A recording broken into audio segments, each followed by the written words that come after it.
There is a ship in the old accounts that seems even now to resist description. The writers who tried to set her down on paper, Athenaeus, Plutarch, the historians who came after them working from records already growing thin, reached for numbers the way a person reaches for a lantern in a dark room, hoping the light will make the shape clearer, and finding instead that the numbers only deepen the strangeness. She was not simply large. She was large in a way that seems to have troubled the very language available to describe her. A hull that stretched far beyond anything a shipwright of the Eastern Mediterranean had built before, carrying more men than a small town, requiring a crew so vast that ancient authors simply totaled them up as if counting a population rather than a company of sailors. When they tried to compare her to other ships, the comparisons collapsed. She was not a larger version of something familiar. She was something else entirely, and the writers who saw her, or who spoke to those who had, seemed to have understood that no reader unfamiliar with her would quite believe what they were describing. She is remembered by a name that is really a measurement, a classification, rather than a title, in the way we might imagine a ship's name today. The Greeks called her the Tessarakonteres, the 40, and the number did not refer to length, or to guns, or to any dimension a modern listener might expect. It referred to oarsmen. Ancient warships were commonly classed by the number of rowers positioned at each vertical file along the hull, one man stacked above another in the ship's tiered rowing system, each pulling an oar of a slightly different length to reach the water from his particular height. A trireme, the classic warship of the classical Greek world, was a three men, more or less, working at each file, their oars angled outward like a fan. A 5 was larger, a 6 larger still, and by the time the great successor kingdoms after Alexander were competing to outbuild one another, ships classed as 10s and even larger began to appear in the record, each one pushing the file count higher, each one requiring men to be stacked in configurations that grew steadily stranger to imagine, since human arms and human oars only have so much reach. The 40 broke the pattern entirely. 40 men to a file was a number so far beyond the established range of the ancient galley that historians for centuries afterward were uncertain whether to take the figure literally, and the uncertainty remains today an open question that this account will return to in its own time. But whether the number described exactly what it seems to describe, or whether it represented some other counting system now lost to us, the ships that surrounded her in the historical record, the 8s, the 10s, the 11s and 12s and 15s and 16s that Hellenistic navies built in the decades before and after her, make one thing clear. The 40 was not an isolated curiosity.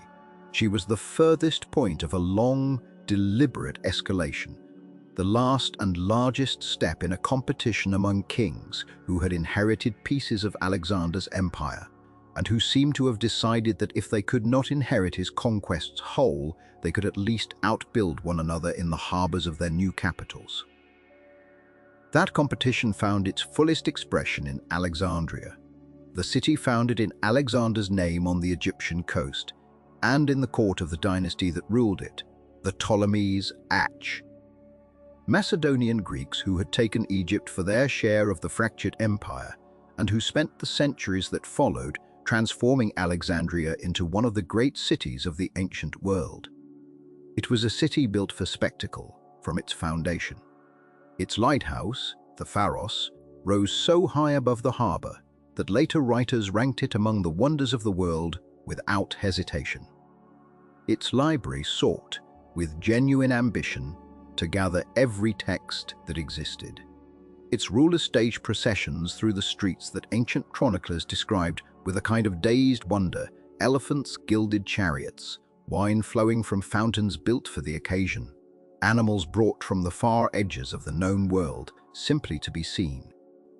The Ptolemies understood, as thoroughly as any dynasty in antiquity, that power could be communicated not only through armies and treaties, but through sheer visible excess, through the construction of things so large and so improbable that simply witnessing them became a kind of political statement in itself. A ship, in this context, was never only a ship. She was an argument, built in timber and bronze, about the wealth and the reach of the kingdom that had produced her. It is in this atmosphere, a court that had already built the tallest lighthouse in the known world and the largest library any civilization had yet assembled, that the 40 was raised.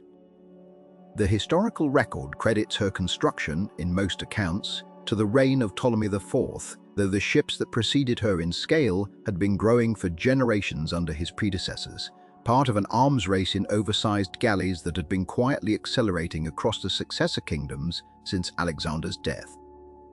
She was not built for a single battle, and the ancient sources are notably vague, even evasive, about what practical use she ever served.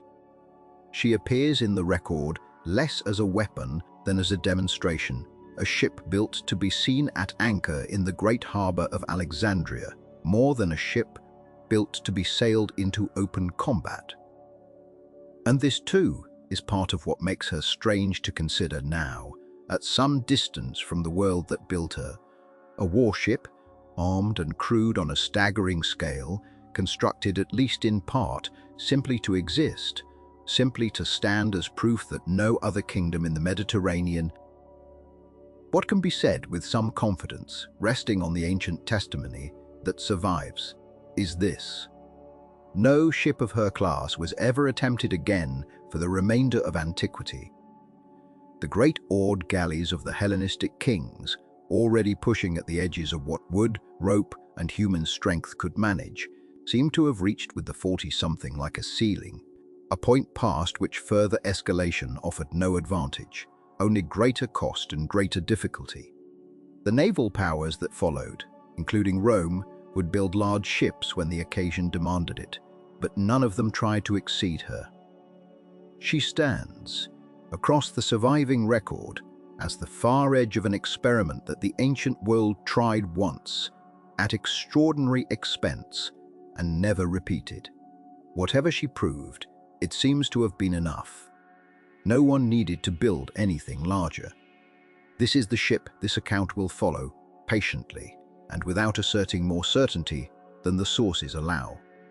We will look at how a hull of this scale could even be conceived, and what the historical debate over the meaning of 40 actually involves, since the number that gives her a name may not mean quite what it first appears to mean. We will consider the timber that such a vessel would have required, gathered from forests far beyond Egypt's own modest woodlands, and the engineering problems a hull this size would have posed to shipwrights working without the tools a modern builder would consider. We will walk through her one clearly recorded appearance in the ancient sources, the closest thing we have to an eyewitness account of what she looked like afloat. And we will sit, as historians have sat for a very long time, with the strange and persistent question of whether a ship of this described scale could realistically have moved under her own power at all, whether she was ever truly a warship in the working sense or something closer to a floating monument that happened to carry oars. Before any of that, though, it is worth simply resting in the fact of her the way the ancient writers themselves seem to have rested in it, turning the number over, trying to picture 40 men bent to a single file of oars, and finding the picture difficult to hold steady in the mind. If this kind of quiet, patient unraveling of the ancient world's strangest ships is something you find yourself drawn to, you are welcome to subscribe to the channel so that more of these stories find their way to you when they're ready. Now, though, we turn to Alexandria itself, and to the court whose appetite for wonder made a ship like this possible in the first place. To understand the 40, one must first understand the city that dreamed her into being, and the peculiar hunger that ruled its court. Alexandria in the 3rd century before the Common Era was not simply a city among cities. It was a kind of argument made in stone and water, an argument that the age of the pharaohs had passed, and that a new power, Greek in language and Egyptian in wealth, now stood at the meeting point of every sea worth sailing. The harbor itself told this story before a visitor ever set foot on land.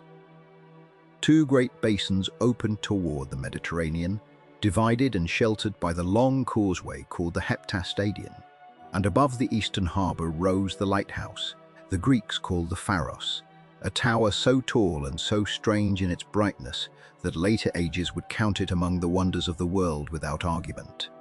Ships came into that harbor from every direction, grain vessels heavy with the wealth of the Nile Valley, merchant ships carrying glass and papyrus and spice, naval vessels flying the eagle of the Ptolemies, and always threading between them the small swift boats of pilots and customs officers. For Alexandria's harbor was said to be difficult enough that no captain trusted it without local guidance. It was, in short, a working port on an almost unimaginable scale, and yet it was also something else, a stage. Alexandria did not merely accumulate wealth, it performed wealth, deliberately and continuously. And nowhere was this performance more evident than in the family that ruled it. The Ptolemies had inherited their portion of Alexander's shattered empire only a few generations before, and they seemed to carry within them a restless need to prove that their claim to greatness was not accidental. This need expressed itself in almost every direction available to a Hellenistic king. It expressed itself in scholarship, in the founding of the library and the museum, those twin institutions that drew philosophers, mathematicians, and poets from across the Greek world to work under royal patronage, their salaries paid so that Alexandria might become. It expressed itself in architecture, in the deliberate erection of obelisks taken or copied from older Egyptian traditions and raised again as declarations of continuity and command. It expressed itself in public spectacle, processions so vast and so laden with imagery that ancient writers strained to describe them, parades in which wine flowed from artificial grottos and animals from lands the audience had never seen were led past cheering crowds, all of it staged to remind the world, and perhaps the Ptolemies themselves, that Egypt's new rulers commanded resources beyond ordinary reckoning, and it expressed itself, inevitably, in ships. A kingdom whose wealth flowed along the Nile and out through Alexandria's harbor had every practical reason to maintain a fleet, but the Ptolemies were rarely content with a fleet that was merely functional. Theirs was a court that seemed to measure greatness by superlative, and shipbuilding offered a superlative that could be witnessed by an entire city at once. A larger obelisk could be admired by those who walked past it. A larger warship could be admired by everyone who lived within sight of the harbor, and by every foreign envoy who arrived by sea and found himself, before he had even disembarked, made to feel the smallness of his own kingdom's fleet. It was into this atmosphere of competitive magnificence that Ptolemy the Fourth, called Philopator, came to the throne, and it is with his name that the ancient sources most firmly associate the ship known simply and almost blandly as the 40. He ruled in the final years of the 3rd century before the Common Era, inheriting a kingdom that was already vast, but facing rivals who were, if anything, growing bolder. To the north and east, the Seleucid kings pressed against Ptolemaic holdings in the Levant. Across the Aegean, the Antigonids of Macedon watched for any opening. Every Hellenistic court understood that prestige was itself a form of power, that an ambassador who returned home describing an unmatched fleet might do more to secure a border than a season of campaigning. Philopator's reign was, by most surviving accounts, not one remembered for military brilliance. Later historians were often unkind to him, portraying a ruler more absorbed in luxury and spectacle than in statecraft. But whatever his failings as a general, he inherited and by most reckonings expanded. a tradition of building ships that existed as much to be seen as to be sailed. That tradition did not begin with him. For at least 2 generations before Philopator, the Ptolemaic and other Hellenistic navies had been experimenting with vessels, the ancient sources described by numbers that seem, on first hearing, almost nonsensical. The 20s, the 30s, ships classified not by length or tonnage, but by some count of oarsmen per file. To a system whose exact meaning remains, as we have already touched upon, a matter of scholarly reconstruction rather than certainty. Whatever the precise mechanics of these classifications, the pattern is unmistakable. Each generation of shipwrights serving each rival court seems to have pushed the number upward, testing the limits of hull and oar in pursuit of a vessel that could be called, without contest, the largest afloat. A ship classed as a 20 built for one king's fleet became, within a decade or two, a benchmark that a neighboring king's shipwrights were quietly instructed to exceed. By the time Philopator came to power, the 30 was apparently no longer sufficient to hold the record it had once claimed. The 40, then, was not an isolated act of royal whimsy. It was the latest entry in a long and increasingly strange competition, one measured not in tonnage or armament in the modern sense, but in a number whose very purpose seems to have been to announce unmistakably that no rival court had built anything larger. What we know of this ship, and what we do not know, which is a great deal, comes to us through a narrow channel of ancient testimony. The fullest surviving account appears in the work of Athenaeus of Naucratis, a Greek writer of the 2nd or 3rd century of the Common Era, whose sprawling work, the Deipnosophists, or Banquet of the Learned, preserves a passage attributed to Calixenus of Rhodes, an earlier historian whose own writings on Alexandria have not survived independently. It is Calixenus, as quoted by Athenaeus, who gives us the dimensions, the crew figures, the description of the ship's twin hulls and towering height that have shaped nearly every modern attempt to picture the 40. Beyond this, Plutarch, writing his life of Demetrius, offers a brief and almost passing mention of these giant polyremes, useful chiefly for confirming that such ships were spoken of seriously by writers of his era, rather than dismissed as legend even then. And that is essentially the whole of the contemporary record. No shipwright's plan has come down to us.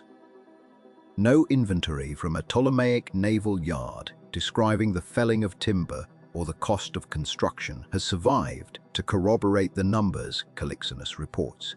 We are left reconstructing an engineering marvel from the words of a historian who was himself relying on earlier sources now lost, filtered through a banquet table compiler writing centuries later, for an audience more interested in curiosities than in technical precision. This gap in the record has not stopped generations of historians, naval architects, and enthusiasts from trying to fill it, and their attempts will occupy much of what follows. But it is worth pausing here, at the threshold of the story, to sit honestly with the strangeness of the evidence itself. We are attempting to describe, in some detail, a vessel whose builders left us no drawings, whose keel timbers have never been found, and whose very existence rests on the credibility we choose to extend to a chain of ancient authors, none of whom, so far as we can tell, ever stood on her deck. And yet, the description that survives is specific enough. Numbers of oarsmen, dimensions of towers, counts of marines, that it reads less like myth-making and more like a report someone once wrote from genuine knowledge, however imperfectly it has traveled to us since. What is not in doubt is the atmosphere in which such a ship could be conceived at all.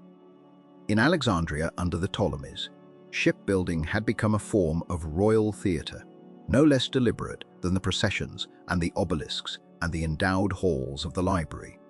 A king who could summon the timber, the labor, and the treasury required to raise a hull larger than any before it was making a statement as clear as any inscription that his court exceeded every rival's, that his resources were, in effect, without limit, and that the sea itself might be made to carry the proof. To understand why the name of this ship has puzzled scholars for more than 2,000 years, it helps to slow down and consider how the ancient world classified its warships in the first place, because the terms that survive from that era do not mean what a modern reader might assume. A monoreme was a vessel with a single level of oarsmen, each man pulling his own oar from his own bench, arranged in a simple line down the length of the hull. A bireme carried two such levels, one above the other, the oars of the upper tier reaching out past the oars of the lower, the two banks working in a coordinated rhythm that took considerable practice to master. A trireme, the workhorse of the classical Mediterranean and the ship most associated with the naval wars of Athens and her rivals, carried three levels of oarsmen stacked one above another, each rower still pulling a single oar, the whole arrangement compressed into a hull that remained, by later standards, quite modest in size. This much is well established, confirmed by wrecks, by dockyard inscriptions, by the detailed accounts of ancient historians who watched these ships row into battle and recorded what they saw with some precision.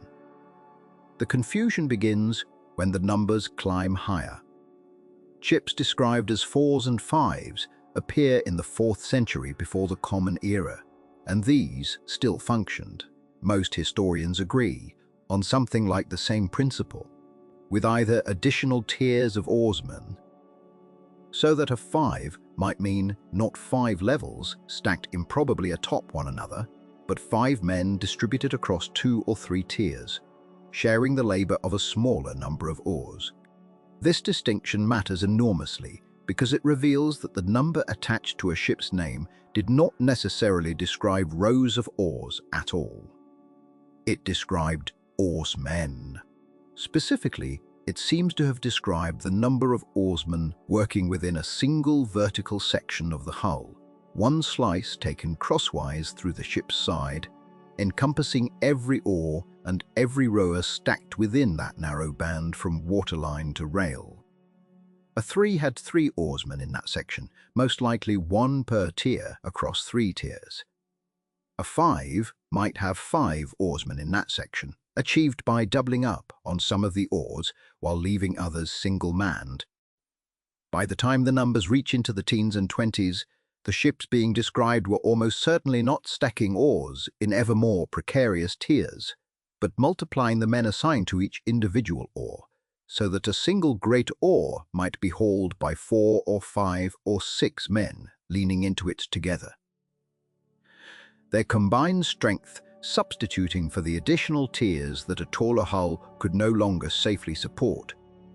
This brings the matter to the ship at the center of this account, remembered in the ancient sources by a name that translates, in the ordinal numbering common to naval classification of the period, as the 40. And here the scholarly puzzle becomes acute, because a genuine 40-tiered bank of oarsmen, stacked one level above another in the manner of a trireme or a 5, is not merely impractical, it is physically impossible. No hull built of wood, however massive, could support 40 vertical levels of rowers and their equipment without collapsing under its own geometry, and no oar worked from a 40th tier above the waterline could ever reach the water with any effective leverage at all. The upper tiers would be swinging oars through open air, contributing nothing to propulsion, while the lower tiers would be crushed beneath a superstructure no keel could bear. Ancient naval architects understood hydrodynamics and structural limits well enough, even without the vocabulary of modern engineering, to know that height beyond a certain point produced no benefit and considerable danger. Whatever the number 40 referred to, it could not have meant 40 stacked rows of men, each pulling a separate oar into the sea. So historians have spent generations working backward from the name toward a configuration that could plausibly explain it, and several theories have emerged, each argued with care, none of them proven beyond dispute. One approach follows the logic already described for the 4s and 5s, proposing that the 40 simply continued the pattern of multiplying oarsmen per oar rather than adding tiers, so that each oar in her design might have been pulled by a substantial crew of men working in unison. The number 40 arrived at by totaling the oarsmen present in a single cross-sectional slice of a hull that had perhaps only 3 or 4 actual tiers, but far more men crowded into each level than any earlier ship had required. Under this reading, the ship's oars would have been enormous, heavy timbers requiring perhaps 6, 7, or 8 men apiece, hauled with the kind of coordinated effort more familiar from a hauling crew than a rowing bench. And the total oarsmen aboard would have run into the many hundreds, a small army devoted entirely to propulsion. A second theory, related but distinct, suggests that tiers themselves may have been grouped differently than in a trireme, with oarsmen clustered in small teams of 3 or 4 assigned collectively to work oars of graduated length and reach. The geometry arranged so that men seated at different heights within a compact tier could each contribute to a single stroke without the impossible vertical stacking that a literal reading of 40 tiers would demand. This theory tries to preserve something closer to the traditional multi-tier logic while still keeping the ship within the bounds of what timber and human anatomy could support. The theory that has drawn the most sustained attention, however, and the one many scholars now regard as the most persuasive explanation for the peculiar details recorded about this ship, proposes that she was not a single hull at all, but a catamaran, 2 long hulls, joined by a wide connecting deck. The entire structure behaving less like a conventional warship and more like a floating platform lashed across twin keels. This theory rests on a handful of specific details preserved in the ancient descriptions that otherwise sit awkwardly within any single hull reconstruction. The sources speak of a triple prow, 3 distinct projecting rams or beak-like structures at the front of the vessel, a feature that makes little sense on a conventional hull, but becomes far easier to imagine if the ship in fact possessed 2 separate bows, each perhaps fitted with its own forward projections, joined by a central structure that produced the impression of triplicate ornament. The sources likewise mention a double stern, again a detail that resists easy explanation in a single hull, but falls naturally into place if 2 hulls ran the length of the ship side by side, each terminating in its own sternpost. A twin-hulled arrangement would also have addressed one of the most severe engineering problems any shipwright attempting a vessel of this scale would have faced, which is stability. A single hull, built tall enough and heavy enough to carry the towers, the deck-mounted engines, and the sheer mass of men that ancient accounts attribute to this ship, would have been dangerously top-heavy, prone to capsizing in anything but the calmest water. 2 hulls joined by a broad connecting platform by contrast would have distributed that weight across a far wider base, granting a stability that no single keel of comparable length could hope to match, at the cost, as later sections of this account will consider, of speed and maneuverability. Under the catamaran theory, the oarsmen would have been divided between the 2 hulls, and the number 40 might then refer to the total oarsmen present in a matched cross-sectional slice taken through both hulls together, doubling whatever figure a single hull's tier count would have produced. At a name that finally makes sense without requiring anything physically absurd. It must be said plainly, though, that none of this rises to the level of certainty. There is no surviving blueprint for this ship, no shipwright's plan, no dockyard ledger listing her dimensions plank by plank. What survives is a scattering of descriptions written by ancient authors who were themselves sometimes writing generations after her construction, repeating figures and details that had already passed through other hands, other memories, other retellings. Historians are, in the truest sense, reconstructing a vessel from fragments of language rather than fragments of wood, piecing together a ghost from adjectives and numbers that do not always agree with one another. Every theory advanced about her hull form, her oar arrangement, and the meaning of her name is an informed argument rather than a settled fact, and honest scholarship treats it as such. There is something fitting in that uncertainty, even if it frustrates the desire for a clean answer. This was a ship so far beyond the ordinary categories of her own age that the very people who saw her, or heard second-hand of her, seemed to have struggled to describe her in language that had never needed to stretch so far before. A vessel large enough to defy the vocabulary built for smaller ships was perhaps always destined to leave behind a name that puzzles rather than explains, a number that gestures toward her strangeness without ever quite resolving it. Before the number could mean anything at all, before oars could be counted or rowers arranged in whatever configuration the shipwrights eventually settled upon, there was the simpler and more immediate problem of wood. A ship of this scale did not begin with design so much as with acquisition, with the slow, patient gathering of a resource that Egypt itself could not provide.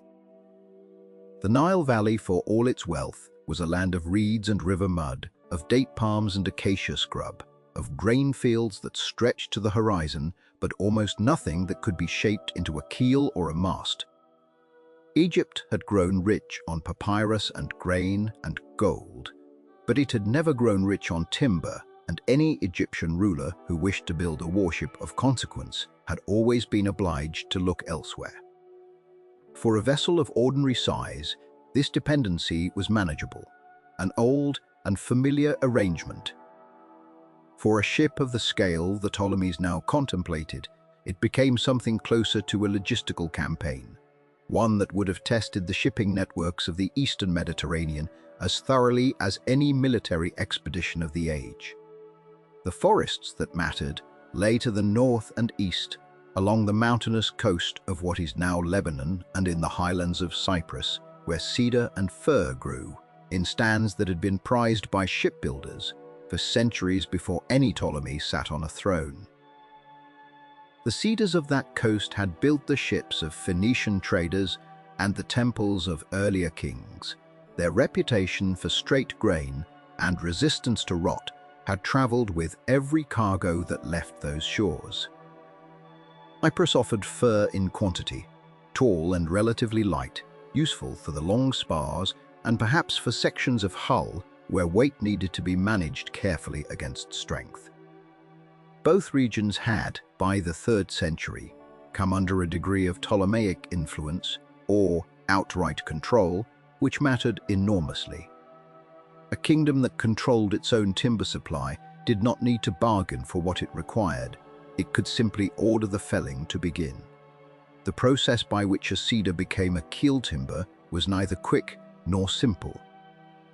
Trees of the size needed for a hull of this magnitude, assuming the ship required timbers longer and thicker than anything used in standard trireme or quinquereme construction, would have taken decades, in some cases centuries, to reach a usable girth.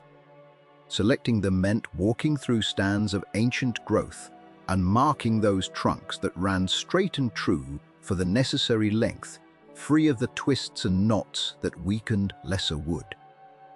Felling was done by axe, a slow business even with skilled labor, and the felled trunks then had to be dragged, often by ox teams or by gangs of men working with rollers and ropes, down from the highland slopes to a point where they could be loaded onto ships or lashed together and floated downriver to the coast. This was work that had been done for a very long time in that part of the world, refined across generations of Phoenician and Levantine practice, and the Ptolemaic administrators overseeing the effort would have relied heavily on local expertise rather than inventing the process anew. Once at the coast, the timber faced a sea crossing to Egypt, a journey that itself required no small number of transport vessels making repeated trips, their holds and decks laden with logs, lashed in whatever arrangement kept them stable against the roll of the water. It is worth pausing on the sheer volume this must have represented. A single large warship of conventional design already consumed a striking quantity of wood. A vessel scaled up to whatever size the 40 ultimately reached would have required a multiple of that figure, and the timber could not simply be poured out in one delivery. It would have arrived in waves, ship after ship, unloading at the quays of Alexandria over a period of months or years, the logs stacked and sorted according to species, length, and intended use, seasoning, where possible, in the dry air before being brought to the yard itself. Alexandria's shipyards by this point in the Ptolemaic period were no modest affair. The city had been built by Alexander's successors as a deliberate statement of ambition, a Greek metropolis grafted onto the Egyptian coast, and its harbour facilities had grown to match the scale of the dynasty's naval aspirations. Yet even a well-established yard, accustomed to building triremes and larger polyremes, would have needed to expand and adapt its facilities to accommodate a hull of unprecedented length and breadth. New slipways may have been dug or reinforced. Storage areas for the incoming timber would have needed to grow considerably, since wood of this scale could not simply be worked immediately upon arrival, but required space to season, to be sorted, and to be kept dry and accessible as the build progressed. The administrative burden alone, tracking what timber had arrived, what remained in the forests of Lebanon and Cyprus, what portion had been allocated to which part of the hull, would have demanded a small bureaucracy of its own, one that has left no trace in the surviving record, but that must in some form have existed. The people who did this work, who felled the cedars and floated the fir and guided the transport ships across open water, are almost entirely unnamed. This is among the more frustrating gaps in the story of the 40, though not an unusual one for ancient shipbuilding generally. Calixenus, writing his celebratory account of the ship's grandeur, had little interest in the labour that preceded her existence. His attention, and the attention of those who transmitted his description, was fixed on the finished vessel, her length, her rowers, her ornament, not on the anonymous foreman who organised felling crews in the hills above Byblos, or the shipwrights who first laid out her lines in the yard at Alexandria. Comparable Hellenistic naval projects offer some sense of what such labour forces looked like. The great fleets assembled by Demetrius Poliorcetes a generation earlier, with their polyremes of unprecedented size, would have required timber gathering and yard labour on a scale that historians estimate in the thousands of workers when felling, crews, haulers, sailors on transport ships, and the shipwrights themselves are all counted together. A project meant to exceed even those polyremes in size would presumably have demanded a workforce at least as large, quite possibly larger, drawn from across the Ptolemaic domains, and perhaps supplemented by skilled craftsmen recruited or compelled from regions with established shipbuilding traditions. The shipwrights themselves, whoever they were, faced a design problem that had no precedent to draw upon in any complete sense. Ordinary warship construction followed patterns refined over centuries. A keel laid first, ribs raised from it in sequence, planking fitted using the shell-first techniques common to Mediterranean shipbuilding of the era, in which the outer hull was largely assembled before internal framing was added to reinforce it. Whether this method could simply be scaled upward to a hull of the 40's dimensions, or whether it required fundamental adaptation, is one of the many questions the sources leave unanswered. A keel of the necessary length would itself have been an object of note, likely requiring multiple timbers scarfed together rather than a single trunk, since few trees, however impressive, could have produced a piece of the length a hull this size would demand. The joints in such a keel, and the strength of the scarfing that held its sections together, would have been a matter of the gravest importance, since a failure there threatened the integrity of everything built upon it. Around this rising skeleton, the yard itself would have taken on a scale to match, scaffolding climbing higher than any built before for a ship, cradles and supports reinforced to bear a weight of timber greater than any hull previously attempted, gangs of workers moving along walkways suspended above a structure that must have seemed even half-finished, to defy the ordinary sense of what a ship should be. Calixenus records results, not method. He tells us what the ship was, once she stood complete, but he offers nothing of the months or years in which she existed only as a frame of raised ribs and half-fitted planking, watched over by men whose names history did not think worth preserving. For that part of the story, only inference remains drawn from what is known of Hellenistic shipbuilding more broadly, from the scattered evidence of smaller but still substantial polyremes, and from the simple stubborn fact that somehow, despite every difficulty the timber and the labor and the design must have posed, the hull did eventually rise. Whole and enormous in the yards of Alexandria, the figures that Calixenus set down and that Athenaeus later preserved describe a hull whose scale seems even now to strain against belief. He gives her length as some 130 cubits, a measurement that depended on which cubit the ancient writer had in mind, for the Greeks and Egyptians did not always agree on the length of a forearm turned into a unit of measure.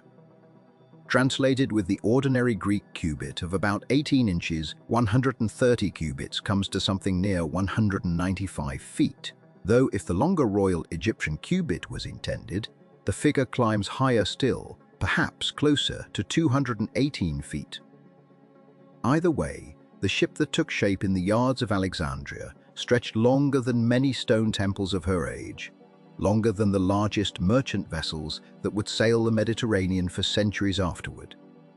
Above the waterline, Calixenus records a height that likewise dwarfed every ordinary warship of the period, the stern rising, by his account, to something like 48 cubits, a wall of timber and ornament that would have loomed over the harbor like a modest fortification given the shape of a hull. These numbers should be held gently, as the ancient sources themselves seem to hold them, offered without the apparatus of doubt that a modern reader might wish for, yet clearly describing something so far beyond the ordinary that even in antiquity they were repeated as marvels rather than measurements. The crew that Calixenus assigns to this hull is, if anything, more difficult to absorb than her length. He speaks of 4,000 rowers, a number that alone would have made her the most heavily manned vessel in the ancient world, and beyond them, 400 additional sailors to manage rigging, sails, the countless small tasks that kept any large ship functioning at sea. Above these, he places nearly 3,000 marines, men armed and armored, standing ready on decks built wide enough to hold them in formation. Add the officers, the specialists, and those who saw to the needs of a floating population this size, the total climbs towards something near 7,000 souls, a figure that would have made the ship, for the hours she carried her full complement, more populous than many of the towns along the Mediterranean coast. Historians who have studied these numbers over the centuries have not always agreed on their plausibility, have argued that a hull of the dimensions described, however extraordinary, could physically accommodate benches and rowing stations for a crew this large only through careful, almost architectural planning of the interior space, tier upon tier of oarsmen arranged with a precision that left little room for error or comfort. Others have suggested that Calixenus, writing in the service of a court that prized its wonders, may have inflated these figures somewhat, whether through honest transmission of exaggerated palace records or through the ordinary drift that numbers undergo when repeated across generations of copying and translation. The debate has never fully settled, and it likely never will, given that no independent record survives to check Calixenus's account against. What can be said with more confidence is that even a considerably reduced version of these figures would still describe a ship far beyond anything else built in her era, and that the ancient writers who repeated the account did so with a tone of wonder rather than skepticism, suggesting that whatever cultural context received these numbers found them remarkable but not obviously absurd. The shape of the hull itself compounds the puzzle. Many scholars examining the sparse evidence have concluded that Ptolemy Philopator's great ship was not a single hull in the ordinary sense, but something closer to a catamaran, two long parallel hulls joined by a broad connecting structure that spanned the water between them. This arrangement, unusual by the standards of ordinary galley design, would have solved several problems at once. It would have granted the ship a stability that no single hull of comparable length could easily match, a wide and steady platform capable of bearing the enormous weight of thousands of rowers, marines, and the heavy timber and bronze fittings that royal ambition demanded. It would also explain how a vessel with so many banks of oars, however those banks were actually arranged along her sides, could remain upright and functional despite a design that pushed every known principle of naval architecture to its limit. Stability of this kind, though, came at an obvious cost. A ship built wide and doubled in structure, whatever gains she made in steadiness, sacrificed the slender, knife-like profile that had made the trireme and her smaller descendants swift and responsive in battle. Where a lean warship could turn quickly, accelerate under a burst of coordinated rowing, and drive her ram home with speed enough to shatter an enemy's hull, a vessel built along these broader doubled lines would have moved with the unhurried deliberation of something far heavier than water usually allows for. The 40, whatever her precise configuration, appears to have been conceived from the outset as a platform of presence and endurance rather than a weapon of speed. This impression is strengthened by what the ancient sources report of her armament at the bow, where she reportedly carried not the single ram that armed an ordinary warship, nor even the double ram of the larger polyremes that had grown fashionable in the wake of Alexander's successors.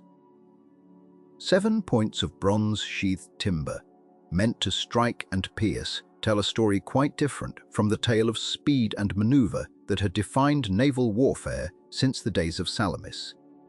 A ship built to win through swiftness needs only one well-placed ram and the skill to deliver it. A ship built with 7 suggests a different philosophy entirely, one in which the vessel herself, brought however slowly into contact with an enemy, would simply overwhelm through mass and multiplied point of impact whatever she touched.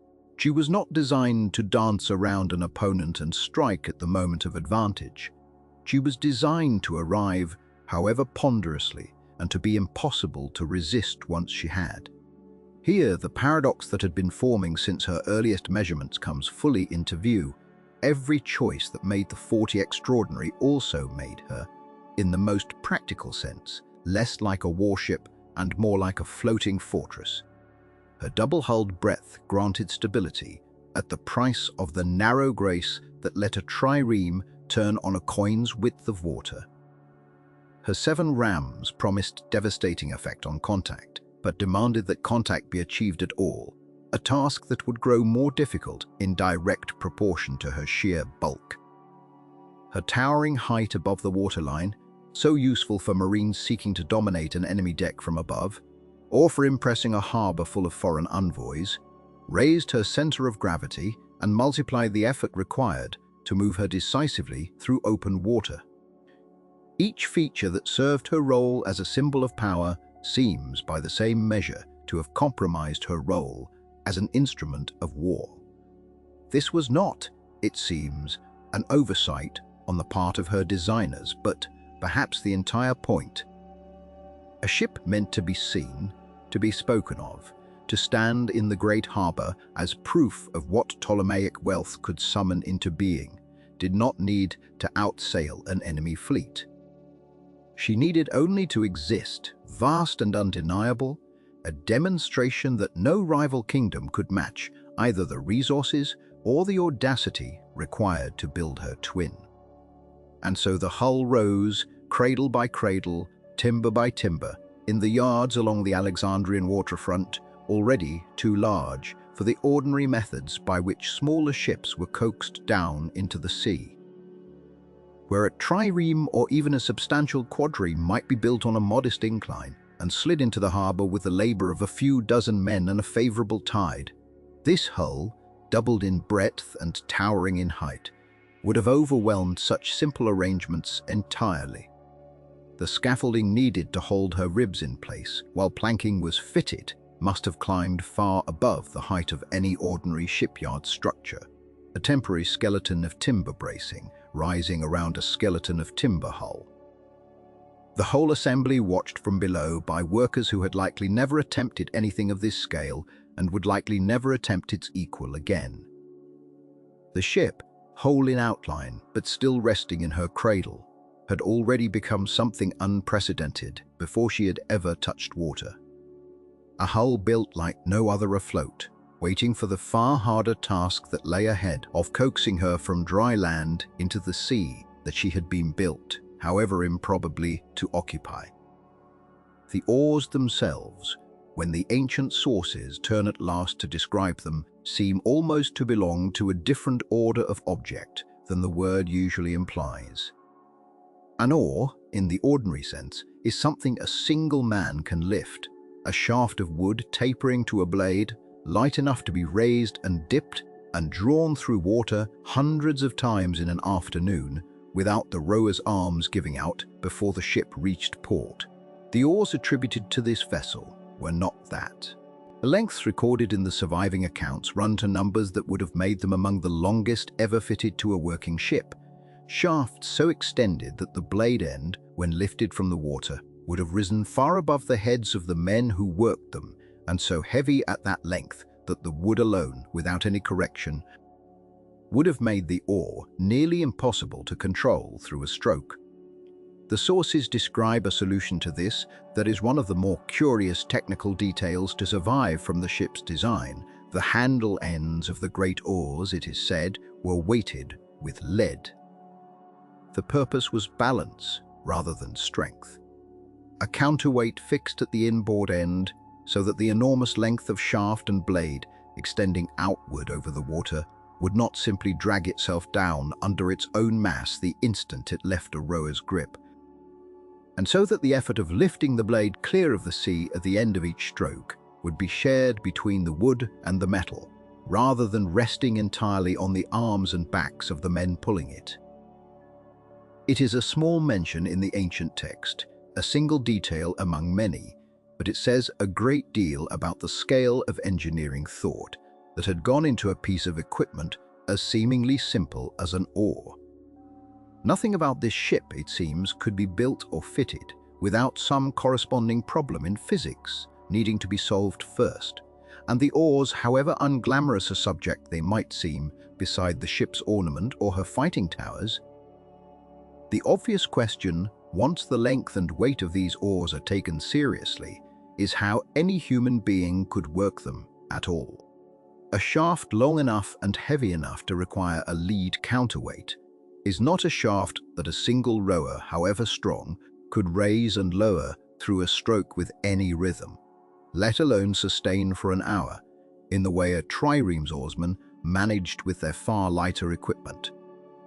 The theory that has come to be favored by most historians who have studied the ship's likely design is that each of these great oars was not worked by one man but by several, a group of rowers standing or seated together at a single bench, each gripping the same shaft at a slightly different point along its length, pulling in unison to move a blade too large and too heavy for any individual to manage alone.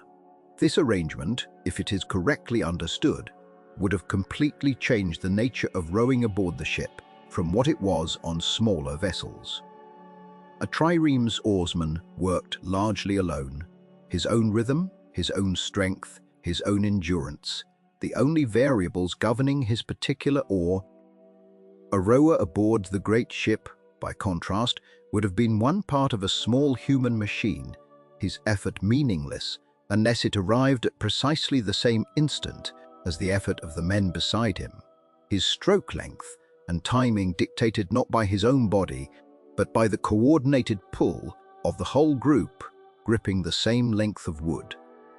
The training such a system would have demanded is not recorded in any surviving account, but it is not difficult to imagine what it would have required. Extended drilling before the ship ever left harbor, a strict cadence kept by voice or drum or some other signal audible over the groan of timber, and an acceptance among the rowers themselves that their individual strength mattered less than their collective timing. A single rower pulling out of rhythm on an oar, worked by 6 or 8 men, would not simply row poorly. He would work against the others, adding drag rather than power, and multiplied across dozens of such oars along both sides of the hull, a ship rowed by groups even slightly out of coordination. Better synchronized men. The system, in other words, demanded not just muscle, but discipline. And the discipline required to move a ship of this kind must have been considerable. The number of oarsmen the ancient sources attribute to the vessel is, like so much else about her, difficult to state with full confidence. But the figures that survive are among the largest ever recorded for a single ship in the ancient world. Estimates drawn from the ancient text describing her run into the thousands, a total that, when added to the marines, the officers and the crew required to manage sails, rigging, and the ship's general operation, would have made her company larger than that of many small towns. Feeding, housing, and coordinating a workforce of that size aboard a single hull, even one as vast as this, presents a logistical problem that the ancient accounts do not dwell on, but that modern readers can hardly avoid considering. Every one of those rowers required food and fresh water daily, space to rest between shifts, and some means of moving to and from his post through decks that, however grand in their upper reaches, must have been close and airless in the lower rowing galleys where the bulk of the oar crews would have been stationed. The command structure needed to relay orders to thousands of men spread across dozens of oar groups, to keep them fed on long voyages, to manage the illness and exhaustion that inevitably follow from cramped, repetitive labor at sea, would itself have amounted to an organization on the scale of a small military campaign conducted continuously for as long as the ship remained in commission. And yet, for all this human investment, for all the lead-weighted oars and drilled rowing groups and thousands of coordinated bodies, the ship that resulted from this system moved by every reasonable account at a pace nowhere near that of a standard trireme. This is the problem that begins to surface once the details of the oar system are laid out fully. And it is a problem that calm technical reasoning explains without needing to invoke any failure of design or execution. A larger oar, worked by more men, does not simply translate into proportionally greater speed. Beyond a certain size, the relationship between oar length, rower number, and forward motion becomes one of diminishing returns, because the ship herself, the mass being moved, grows even faster than the power available to move it. A trireme's oars were light enough to be pulled quickly in a fast, driving rhythm that produced a nimble vessel capable of sudden bursts of speed in battle. The great ship's oars, weighted and enormous and worked by groups rather than individuals, could not be pulled with anything like that quickness. The sheer mass of wood and lead, being lifted and lowered at the end of each stroke, imposed its own slower rhythm, regardless of how many men strained against the shaft. At the same time, the hull those oars were driving forward was by any account vastly heavier and broader in the water than a trireme's slender frame, presenting far more resistance to the sea for every foot she moved. The result was a vessel in which enormous human and material investment produced motion, certainly, but not speed. A ship that could be rowed, and rowed by more men than almost any other vessel in the ancient world, but that could not be rowed quickly, no matter how well trained or how numerous her oar crews became. It is here, in this quiet mismatch between effort and result, that the shape of the whole ship's purpose begins to come into clearer focus. A vessel this difficult to move at speed was never going to serve the function that oared warships had traditionally served, chasing down enemies or maneuvering swiftly in the press of a naval battle. Whatever role she was built to fill, it was not that one. The suggestion that begins to form quietly here, well before any ancient source states it outright, is that this was a ship built to be seen rather than to pursue, to awe those who watched her pass rather than to outrun anything at all. That suggestion becomes far easier to accept once the numbers of men she is said to have carried are set beside the numbers of oars she is said to have pulled. Athenaeus, drawing on the account of Calixenus, reports a compliment that still startles modern readers used to the far leaner crews of Roman and later medieval warships. The 40, by this account, carried some 4,000 rowers to move her through the water, and beyond them, a figure closer to 400 additional sailors given over to rigging, steering, and the general handling of a hull this large. And beyond even that enormous maritime crew, the source adds a further body of men whose task had nothing to do with moving the ship at all. Close to 3,000 marines and deck fighters are said to have stood ready aboard her, armed and armored, occupying every open surface of her upper decks.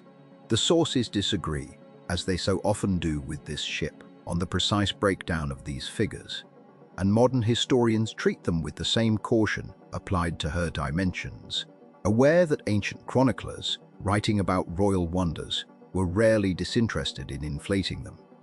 But even allowing for exaggeration, even halving the numbers, in some more skeptical reconstructions, the resulting figure remains extraordinary. No conventional warship of the ancient Mediterranean carried anything close to this many armed men. A standard trireme of the classical period might carry a marine complement in the range of a dozen or so soldiers, useful for boarding actions but never intended to turn the vessel into an infantry platform in its own right. The 40, whatever her true numbers, was clearly built to be something else entirely. A vessel where the fighting force was not a supplement to the ship, but very nearly the point of her. To understand why a ship might be built this way, it helps to look at where those fighters were meant to stand and what they were meant to do once they arrived there. The ancient accounts describe towers rising from her decks, structures built high above the waterline and evidently intended less for shelter than for elevation. Height in ancient naval combat involving missile weapons was itself a form of power. Soldier positioned above his opponent could throw a javelin farther, loose an arrow with a flatter and more damaging trajectory, and drop stones or heavier projectiles onto an enemy deck with a force gravity alone was happy to supply. Towers of this kind were not unique to the 40E. Smaller versions had appeared for generations on other Hellenistic warships, modest wooden platforms bolted to the bow or stern to give a handful of archers or slingers a slight advantage of height. What set the 40 apart, if the reports can be trusted even loosely, was the scale and multiplication of this idea across a single hull. Rather than one or two towers offering a modest edge, the ship is described as carrying several such structures, positioned along her length, each presumably manned by fighters whose task was to sweep the surrounding water, and any nearby vessel with a continuous rain of missiles from a height no ordinary ship could match. This detail invites a comparison the ancient sources themselves gesture toward, without stating outright, and it is one that later historians have found difficult to resist drawing more fully. The towers described aboard the 40 bear a striking resemblance, at least in concept, to the siege towers used in land warfare of the same period, the great wooden structures rolled up against city walls to give attacking soldiers a platform level with or above the defenders they faced. Hellenistic siege engineering had, by the time the 40 was built, reached a level of sophistication and scale that produced towers, many stories high, complete with internal ladders, protective hide coverings, and small catapults mounted at various levels. It is not a large step to imagine the same engineering tradition, and quite possibly some of the same engineers, being asked to adapt these ideas to a floating platform rather than a wheeled one. A ship carrying siege tower-like superstructures on her open deck would have looked, to anyone watching from the shore or from a smaller vessel nearby, considerably less like a warship, in the traditional sense, and considerably more like a fortress that had somehow slipped its foundations and drifted out onto the water. This impression, whether or not it was calculated with full precision by whoever commissioned her, seems unlikely to have been an accident. It is worth pausing here on what kind of naval doctrine could produce a vessel built along these lines, because the 40 makes very little sense as an answer to a tactical problem, and rather more sense as an answer to a political one. The Ptolemaic dynasty that ruled Egypt from Alexandria understood naval power as one part practical necessity and one part elaborate theatre, and the two purposes did not always require the same kind of ship. A fleet meant to contest control of the eastern Mediterranean, to intercept rivals, to defend trade routes, or to support a siege from the sea needed vessels that could maneuver, respond quickly to changing conditions, and be built and repaired without draining an entire treasury on a single hull. A royal court eager to announce its wealth, its command over unmatched resources, and its place at the summit of Hellenistic prestige needed something else again. A vessel whose very existence made an argument about the scale of what its patron could command. These were not contradictory needs so much as separate ones, addressed by separate parts of the same fleet. The 40, by every indication in the surviving record, belonged almost entirely to the second category. She was not designed to patrol, to chase, or to fight in the fluid and rapid style that naval engagements of the period generally demanded. She was designed to anchor a line, to stand at its center as an unmistakable statement of what lay behind it, and, when the fleet was not engaged in battle at all, to sit within Alexandria's harbor as a permanent reminder to visiting ambassadors, merchants, and rival courts of exactly what kind of power had built her. This becomes clearer still when the 40 is set beside the ships that actually carried the practical weight of Hellenistic naval warfare during the same era. Fleets of this period were built primarily around vessels described in the sources as 8s and 10s, following the same rating system used to classify the 40 herself, and these smaller multiples represented a far more workable balance between size, speed. An 8 or a 10 could still carry a meaningful complement of marines and still benefit from a raised deck or a modest fighting platform, while remaining light and responsive enough to actually maneuver against an enemy fleet, to form and break formation, to pursue a fleeing opponent or disengage from a losing position. These were the ships that fought the actual battles of the age, the workhorses of a war fleet in the fullest sense, built in numbers because a fleet needs many vessels capable of coordinated movement rather than one vessel too large to move at all. The 40 did not replace these ships. She could not have. What she did instead was sit above them, quite literally in scale and figuratively in function, an outsized centerpiece around which the more practical fleet arranged itself, less a weapon in her own right than a flagship in the oldest and most theatrical sense of that word. A vessel whose presence organized the appearance of a fleet even when her own contribution to its fighting capacity was limited by her very design. The picture that emerges from all of this, drawn from towers, marines, and the doctrine that shaped her, is not one of a fast and lethal predator of the sea, but of something closer to a floating fortress, built broad and low in the water under the sheer weight of what she carried. Bristling along her length with soldiers and siege-like structures that turned her open deck into something resembling a fortified rampart afloat. Riding at anchor in Alexandria's harbor, surrounded by the low, sleek shapes of the 8s and 10s that made up the practical strength of the fleet, she would have dominated the view from any point along the waterfront. A vessel whose true purpose had very little to do with the water beneath her, and a great deal to do with the eyes watching her from the shore. It is an image the ancient chroniclers seem to have understood clearly enough, even as they left the harder engineering questions of her build only partly answered. Questions that turn next to how a hull carrying this much weight, in men, timber and towers, was ever coaxed off dry land and into the water at all.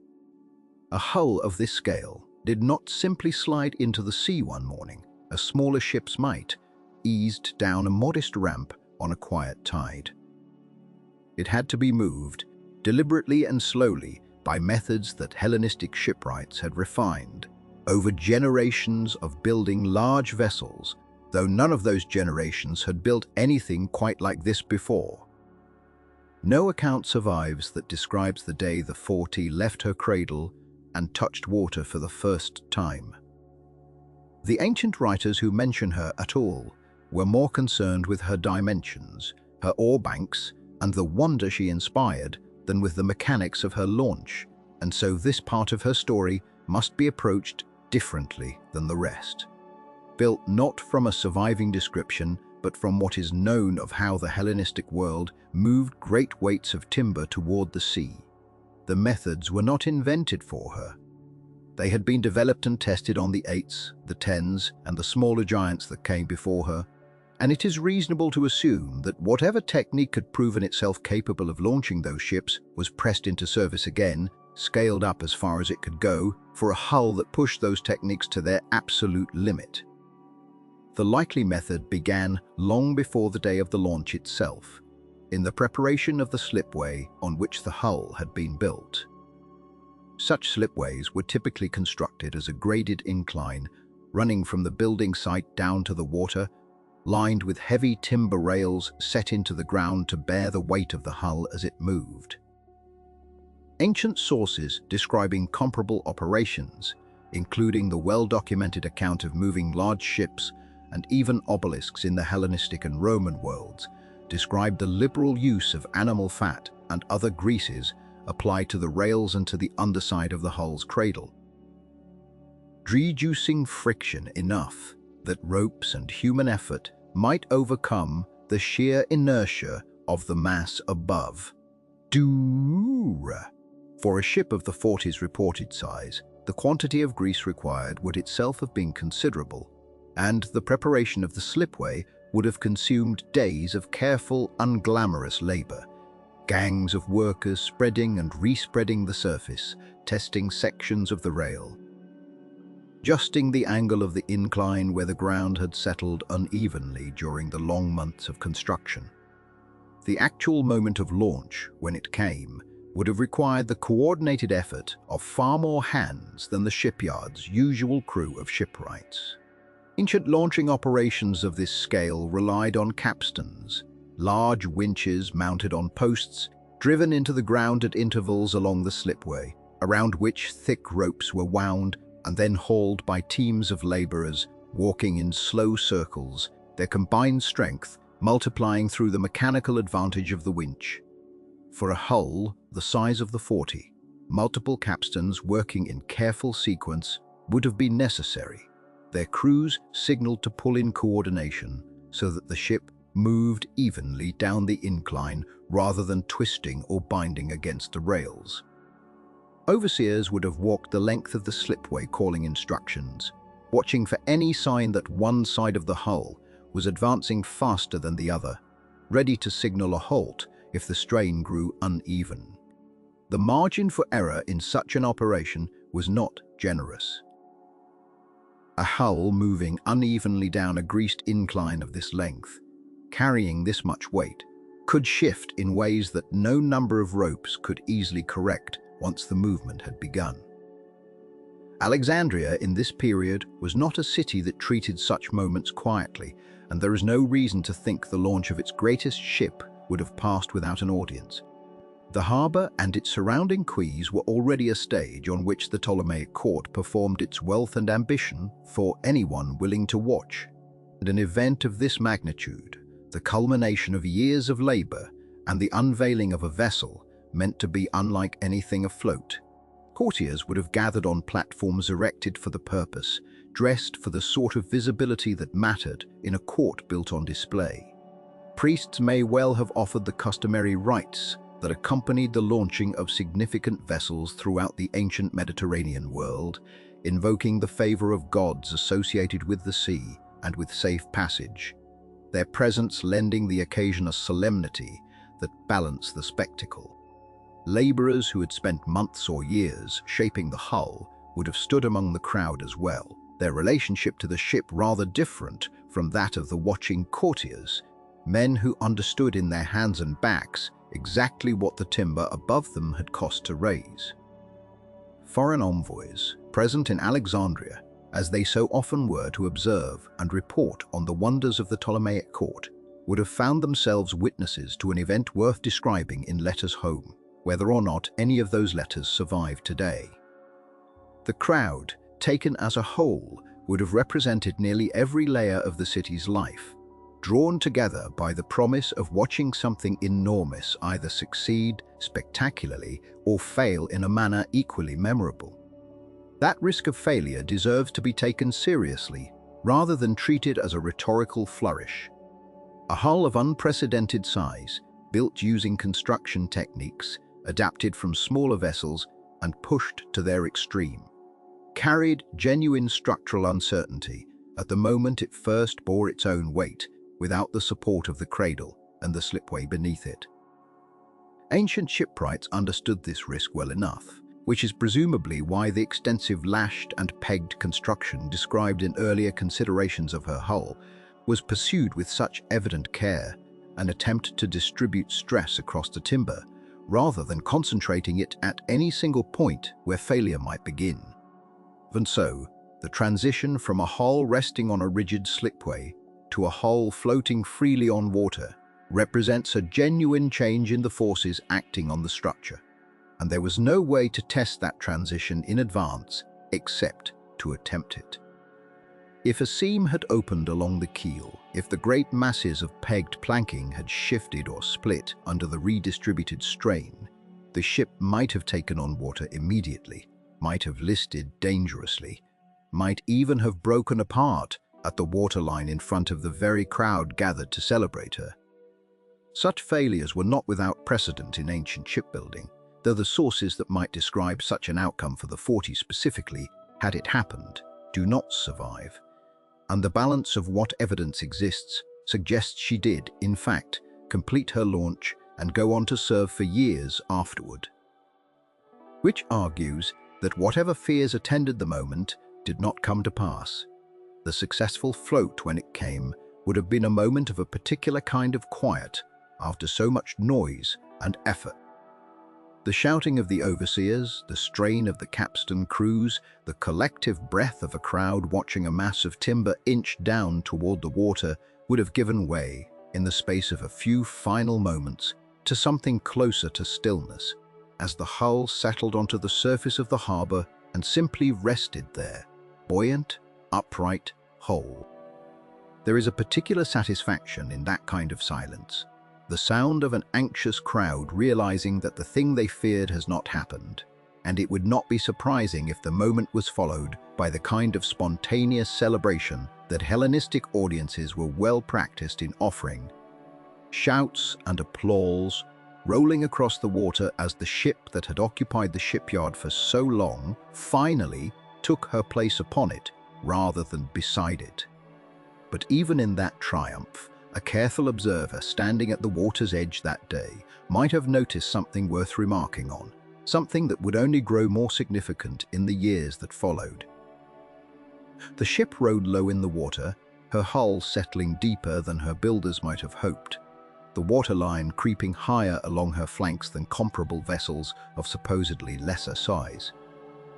She rode heavy, too, with a sluggishness to her settling that suggested mass without corresponding lift. A vessel whose sheer weight strained against the buoyancy her hull could provide. These were not failures, not on that first day. She had floated, she had held. She had not broken apart before the eyes of the court and the crowd and the foreign envoys who would carry word of her elsewhere.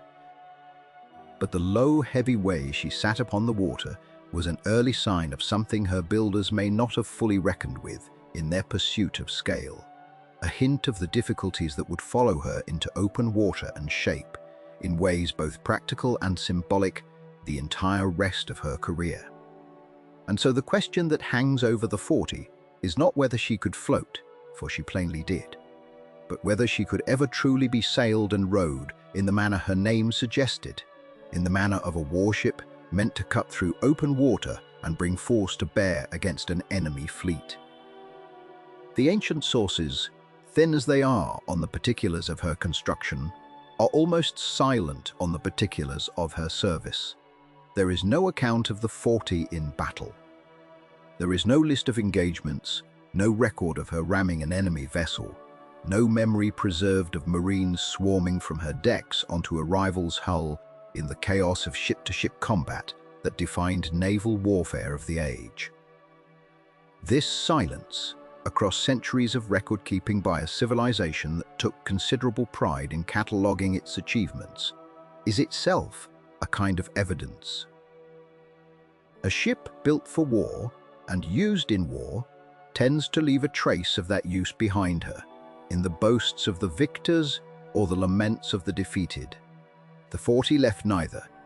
She appears in the record chiefly as a marvel to be described, a testament to Ptolemaic ambition and Ptolemaic wealth, and only rarely, if at all, as an instrument of actual conflict.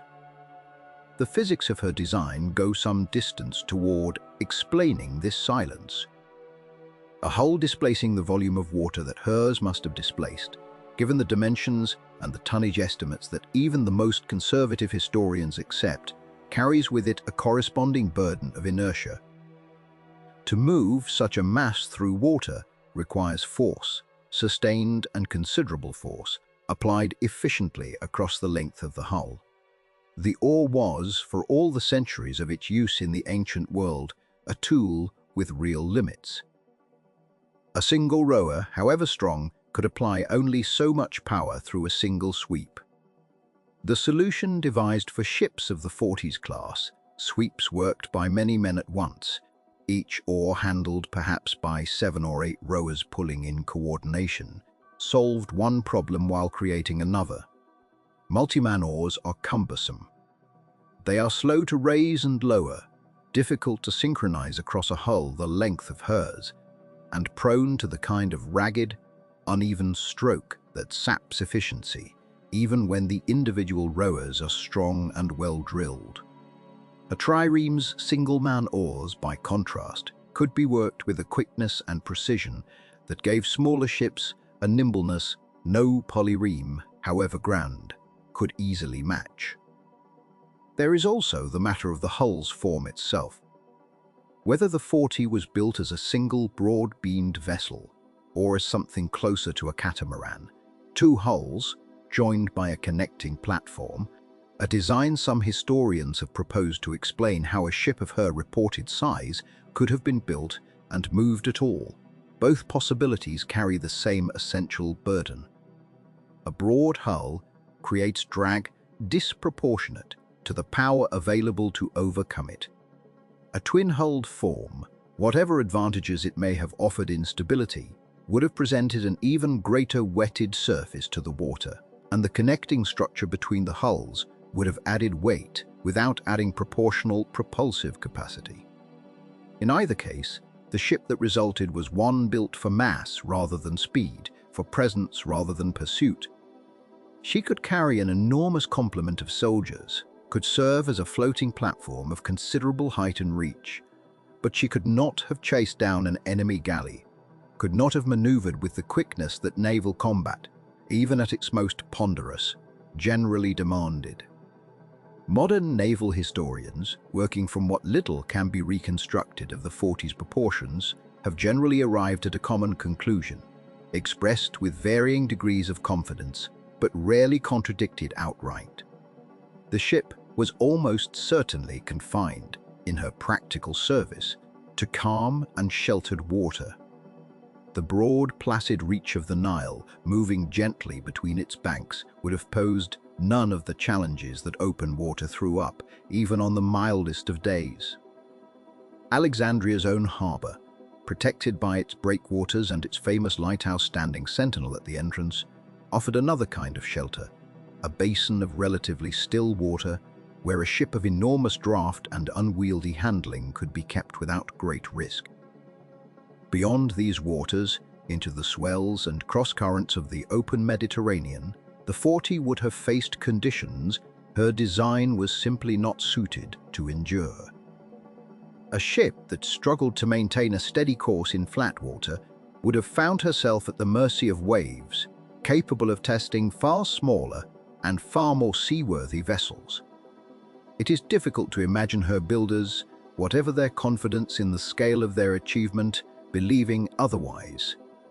There is a gentle irony in this one, that the ancient sources themselves, in their focus on marvel and spectacle, did not linger on, but that later historians have come to see as central to understanding what the 40 actually was.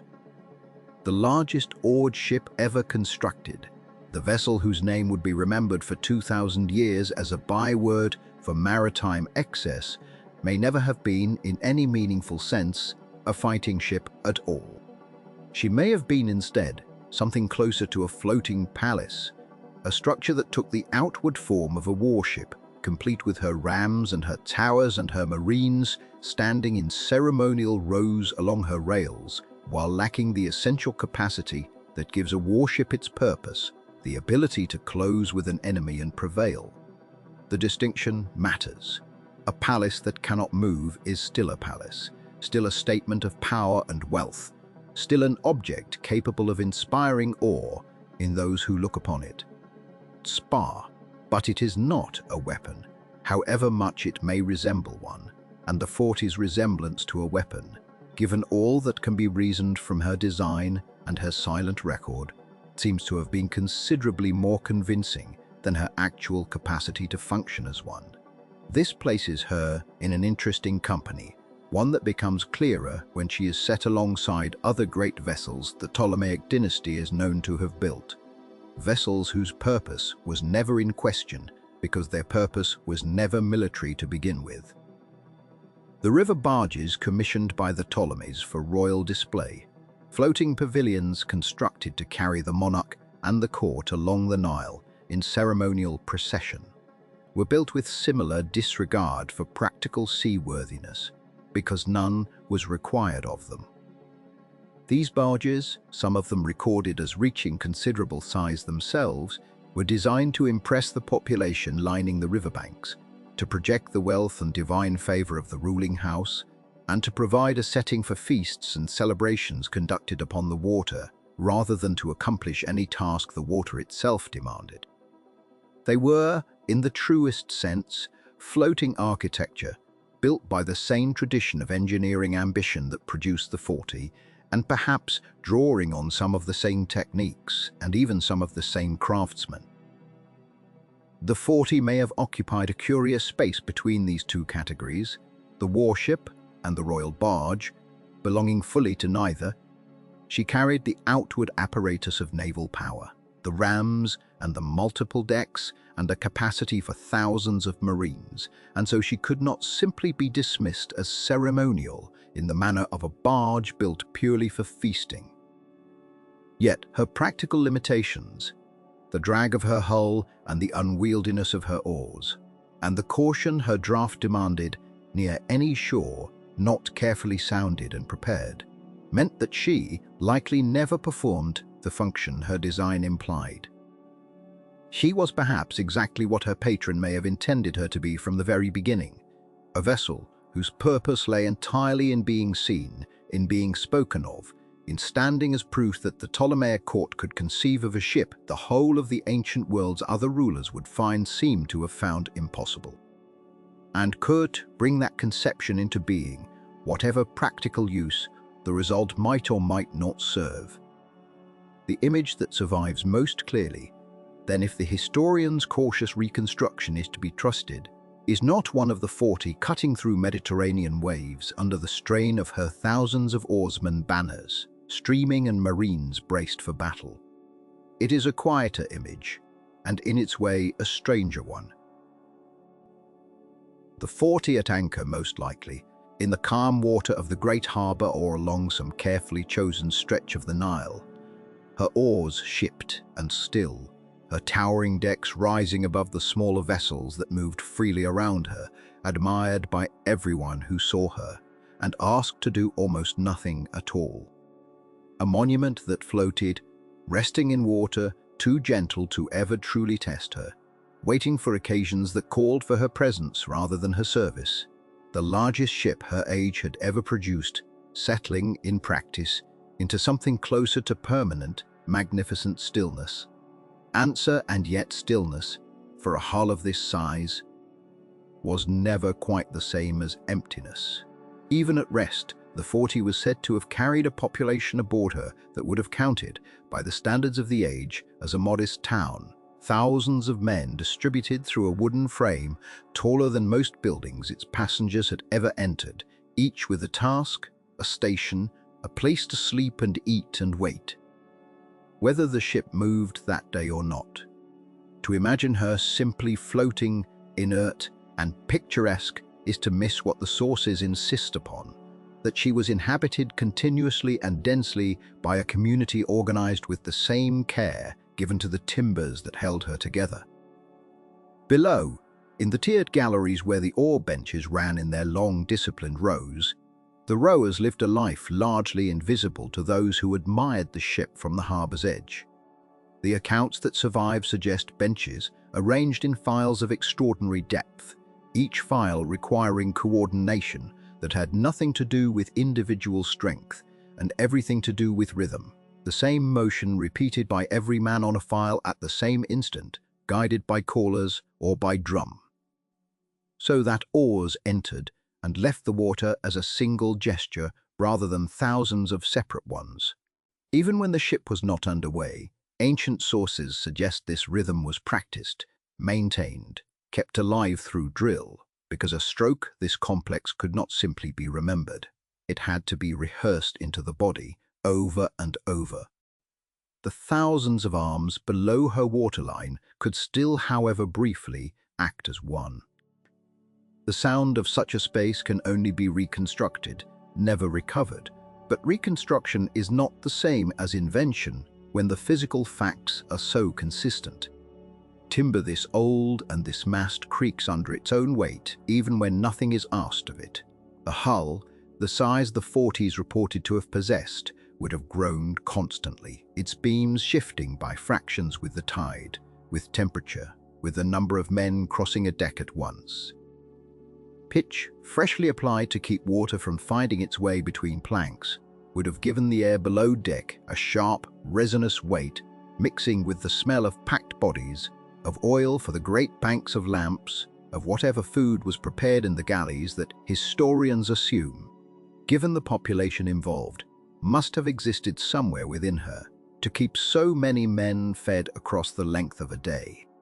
Cooking fires, carefully contained given the danger they posed to a vessel built almost entirely of wood, would have added their own low smoke to a hull already thick with the smell of tar and salt and human effort. Above, in the towering superstructure that gave the 40 her silhouette, a different world moved. Marines drilled where drilling was possible, officers passed along walkways connecting a fortress-like arrangement of platforms and towers, and somewhere in that vertical arrangement of decks, command had to be exercised over a body of men whose sheer number exceeded that of many towns their sons might otherwise have grown up in. No single voice could have carried across a vessel this size what the sources gesture toward, without describing in full technical detail, is a command structure closer to a small army's than to that of an ordinary ship. Subordinate officers responsible for sections of oarsmen, marine detachments answering to their own commanders, all of it nominally converging on a single figure whose authority over the 40 was less like a captain's and more like a governor's, managing supply, discipline, and morale across a population that could not have known each other by name. It is worth pausing on what such a command structure implies. A crew this large, drawn together for a single vessel, required systems for feeding, housing, and disciplining men that most warships of the era never had to develop, because most warships never carried enough people to need them. The 40, in this sense, was less a ship than an experiment in administration, proof that a state with sufficient resources could organize thousands of lives around a single hull, coordinate their labor, and sustain them indefinitely without the vessel ever needing to leave calm water. That this organization existed largely so the ship could be looked at, rather than fought or sailed to any distant shore, only sharpens the strangeness of the achievement. It is in this context, a floating population governed with the discipline of a garrison, that the ceremonial role attributed to the 40 becomes easier to imagine, even where direct evidence for specific events is thin. Alexandria's court, as later writers describe it, delighted in staged magnificence, processions, banquets, and receptions constructed less for practical purpose than for the impression they left on those who witnessed them. A ship of the 40 scale, moored in the harbour with her towers lit and her decks arranged for guests, would have offered a setting no palace on land could quite match: the sensation of standing above the water itself, surrounded by carved rails and painted timber, the whole vast structure rocking, almost imperceptibly, with the movement of the sea beneath it. Whether specific feasts or receptions took place aboard her, as some sources imply, cannot be confirmed in detail.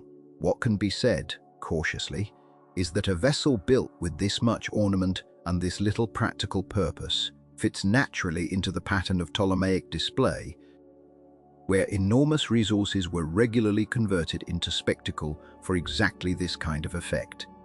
But magnificence of this kind rested, as it nearly always did in the ancient world, on labor that left no monument of its own. The rowers who filled the 40's lower decks were almost certainly not volunteers drawn by curiosity or pride in the vessel's scale. Ships of this size in this period depended on a combination of conscripted labor, hired oarsmen, and enslaved men, arranged in whatever proportion the state found most convenient and least costly. No inscription names them. No account describes their days beyond the barest implication that they existed in numbers large enough to move, or attempt to move, a hull heavier than anything built before it. Their presence is legible only through absence, through the silence surrounding thousands of lives that made the ship's existence possible without ever receiving credit for it. It is a quiet cost, easy to overlook amid the wonder the 40 was designed to produce, but it belongs in any honest account of what it took to keep a vessel like this populated and functioning even in stillness. And so the strange intimacy of the 40 comes into focus only when these pieces are held together. The rowers below, drilled into a single motion, they rarely had reason to use. The marines above, maintaining order across decks too vast for any one officer to fully oversee. Walking through painted corridors unaware of or indifferent to the labor sustaining the platform beneath their feet, and, threading through all of it, a command structure, straining to hold thousands of strangers together inside a single wooden shell, built, in the end, mostly to be admired. Few ships in history have contained so many lives for so little functional purpose. Fewer still have made that contradiction so visible. A hull, large enough to be its own small world, floating at anchor, doing almost nothing, while everyone aboard her went on quietly, invisibly, living. Answer: to understand the 40, it helps to step back from her decks and her rowers and consider the century that produced her, because she did not emerge from nowhere. She was the culmination of a contest that had been building quietly among the Hellenistic kingdoms since the death of Alexander, when his generals and their heirs turned their inherited armies toward one another and discovered that fleets, like armies, could be made instruments of prestige as much as war. The trireme, which had served the classical Greek world so well, began to seem modest to men who thought in terms of empires rather than city-states. Kings wanted navies that matched the scale of their ambitions, and shipwrights, ever obliging when a treasury was open to them, began to answer that appetite with larger and larger hulls. The escalation did not begin with Ptolemy. It began, according to the surviving accounts, with Demetrius Poliorcetes, the Macedonian prince and sometime king, whose very name, meaning besieger of cities, suggests the temperament that drove him toward oversized machines of every kind. Demetrius was a man drawn to scale for its own sake, the same instinct that produced his famous siege towers and the ill-fated Helepolis that failed so memorably before the walls of Rhodes. It should come as no surprise that his shipyards produced some of the earliest great polyremes on record vessels, described as 15s and 16s, ships whose oar systems required multiple rowers to a bench in configurations that already strained the vocabulary later writers used to describe conventional galleys. These were not modest increments on the trireme. They were declarations, built by a man who seems to have measured his own stature by the size of what he could commission. Once Demetrius had shown what was possible, the other Hellenistic courts could hardly resist matching him. This was, after all, an age in which royal legitimacy was performed as much as inherited, and a navy was one of the most visible stages available for that performance. The successors of Alexander were, almost without exception, men who had come to power through force and needed to keep proving that force was still theirs to command. A conventional fleet of triremes announced nothing that any lesser power might not also possess. Fleet crowned by a single enormous polyreme announced something else entirely, that the resources, the timber, the skilled labor, and the sheer administrative capacity to build such a thing belonged to this king. It is in this atmosphere that the record fills with ship classes that read now like a catalogue of escalating boasts. 11s, 13s, and following Demetrius's example, the 20s and 30s that later royal fleets would maintain as flagships. Ptolemy II is recorded as possessing 2 30s and a 20 among his other vessels, according to the same fragmentary sources that preserve mention of his 40, and other kingdoms are known to have kept similar giants, though the specific numbers attached to their fleets have not survived with the same clarity. It is worth pausing on how strange this contest looks from a distance, because it was not, in any straightforward sense, a contest of naval power. Fleets still won or lost battles through maneuverability, coordination, and the skill of their crews, qualities that favored the trireme and the smaller quinquereme far more than they favored these swollen showpieces.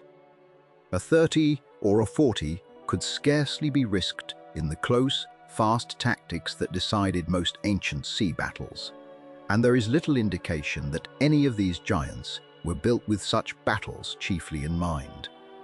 They were built, instead, the way a palace is built, or a temple, or a colossal statue, as expressions of what a kingdom could afford to make, simply because it could. The men who financed them were rulers, competing not primarily against each other's admirals, but against each other's reputations, and a harbor with a 40 riding at anchor in it said something that no victory at sea could say quite so plainly or so permanently. Given this dynamic, the trajectory of the contest becomes easier to read. Each generation of Hellenistic kings inherited both the ships and the appetite of the generation before, and each seems to have felt some pressure to either match or exceed what had come before, at least at the level of the single ceremonial flagship.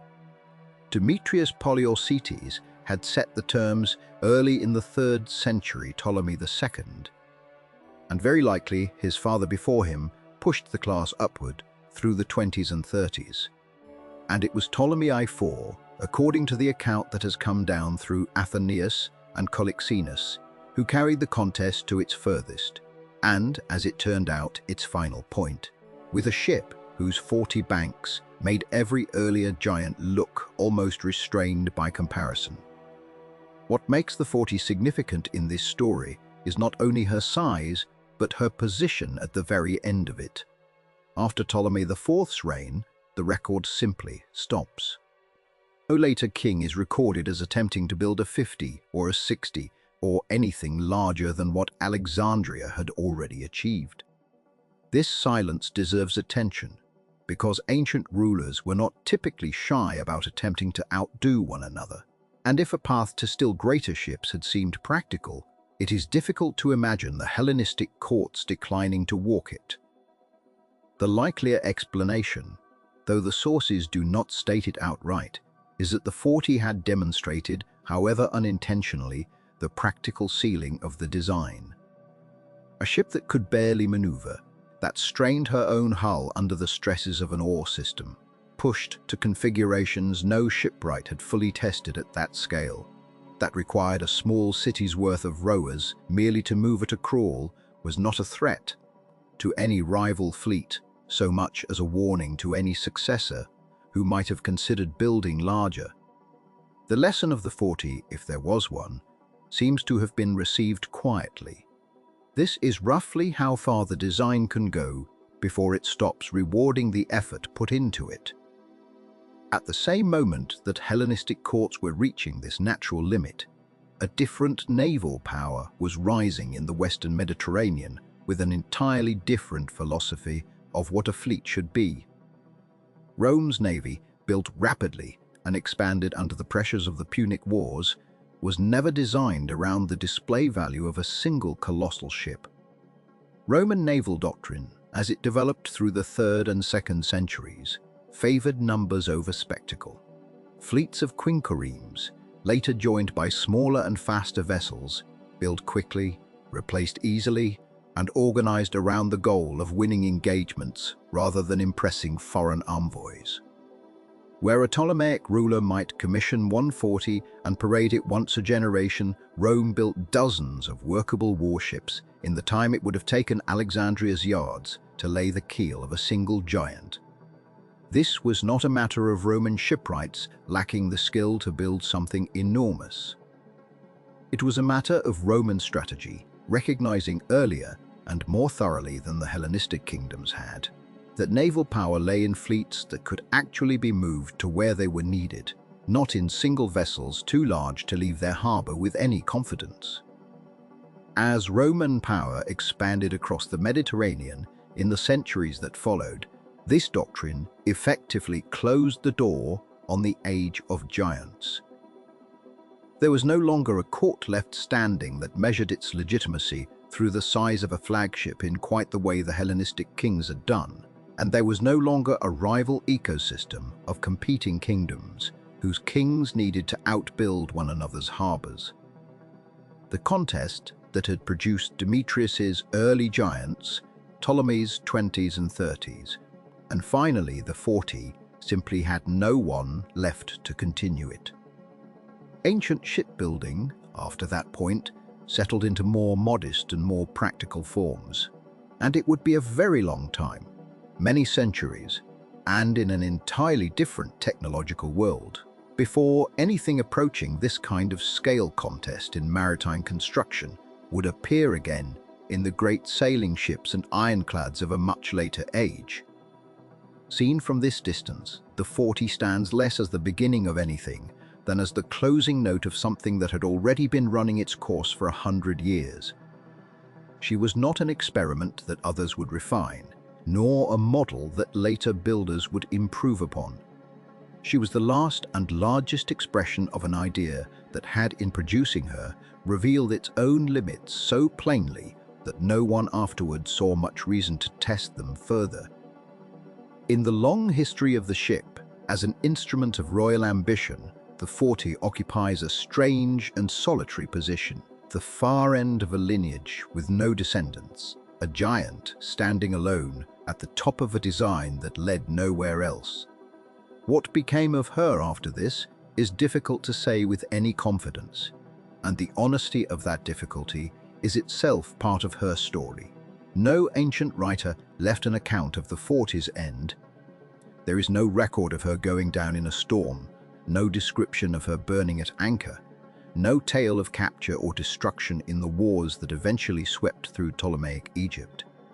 She simply recedes from the sources, the way a figure walking into fog becomes harder to see with each step, until at some point the observer realizes they can no longer say exactly when the figure disappeared, only that at some earlier moment it had still been visible. The last clear references to the 40 come from writers describing her as a curiosity of scale, a wonder to be listed alongside other Ptolemaic extravagances. After that, the trail grows thin, then vanishes altogether. Historians who have tried to trace her later years are left largely with inference, and they offer their guesses cautiously, aware that the harbour at Alexandria has given up so little that almost any reconstruction is speculation dressed in the language of probability. The most modest possibility, and perhaps the most likely, is that the 40 simply fell out of use. A ship built for display rather than combat has no need to be risked, and a ship this costly to maintain has every reason to be left in harbour once the immediate purpose of impressing a court or a rival power had been served. It is easy to imagine her drifting, in a sense, from the centre of royal attention to its edges, mentioned less often in official accounts, visited less often by dignitaries.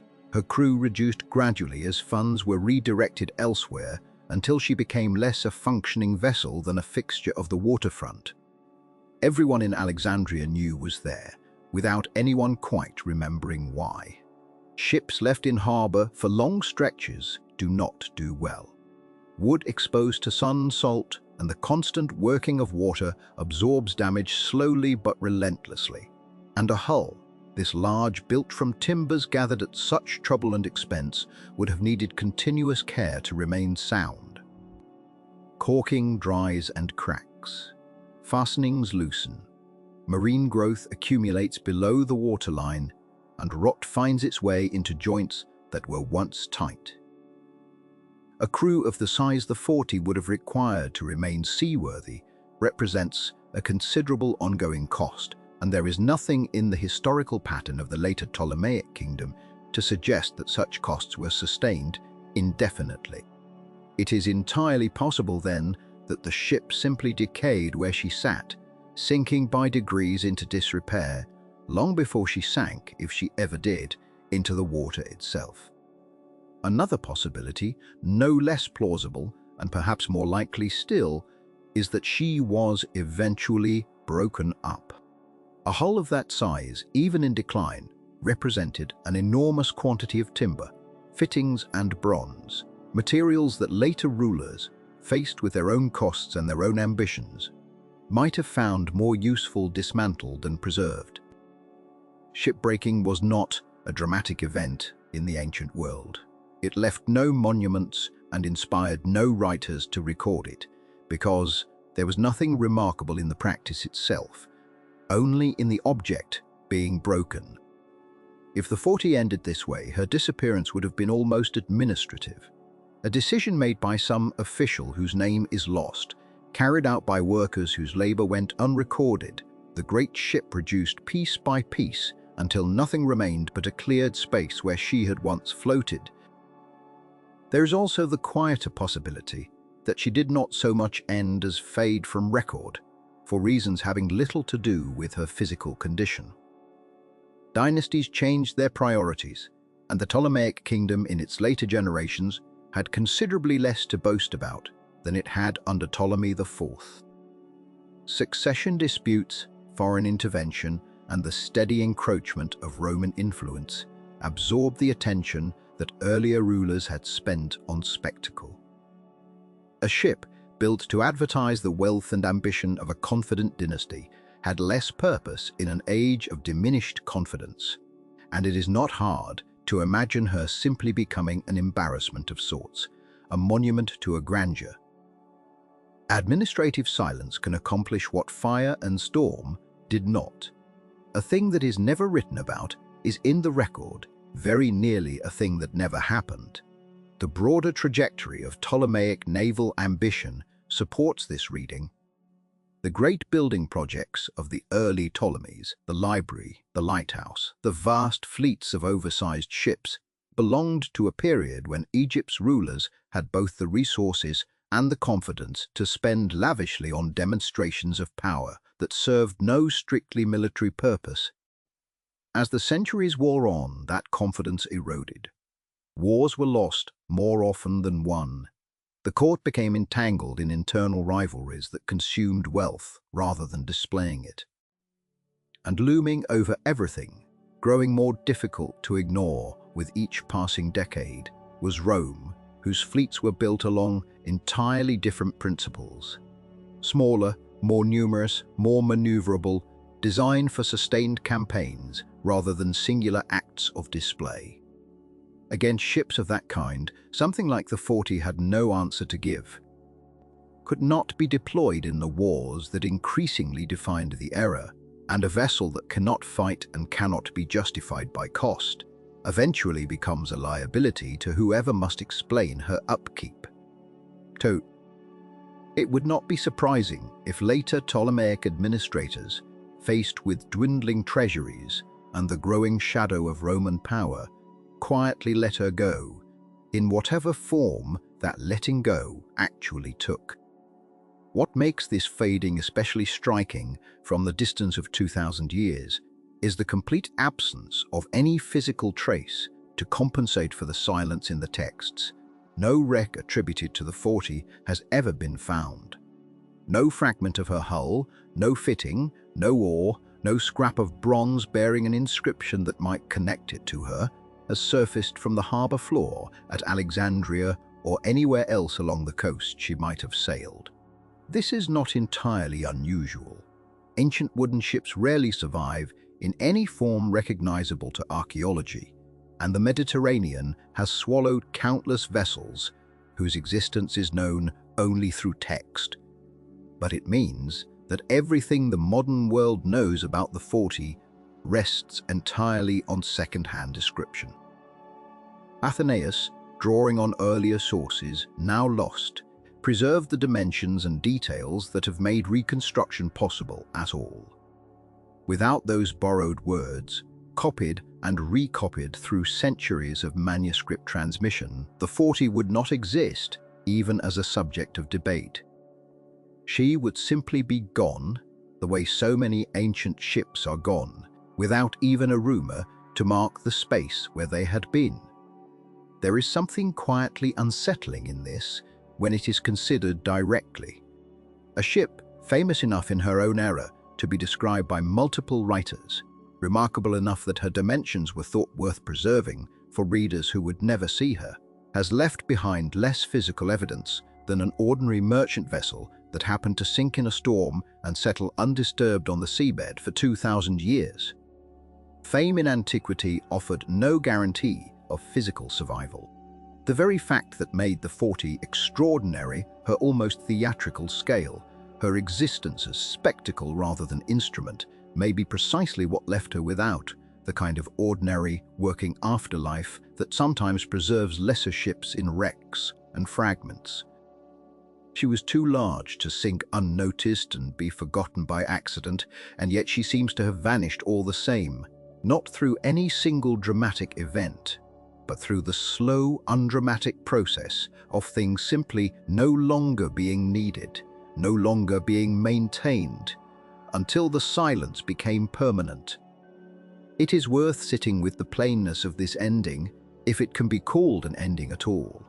There was no battle to close her story, no wreck to give, later divers a fixed point of discovery, no final voyage remembered by name. There was most likely only a long, slow diminishment, a ship increasingly absent from ceremony, increasingly costly to keep, increasingly irrelevant to the concerns of a kingdom whose attention had turned elsewhere, until at some point she was gone, and no one thought to record precisely when or how. Somewhere along the waterfront at Alexandria, in a harbour that has itself since shifted and partly submerged beneath the modern city, there was once a stretch of open water where the largest oared ship ever built rode at her moorings, vast enough to draw travellers simply to look at her.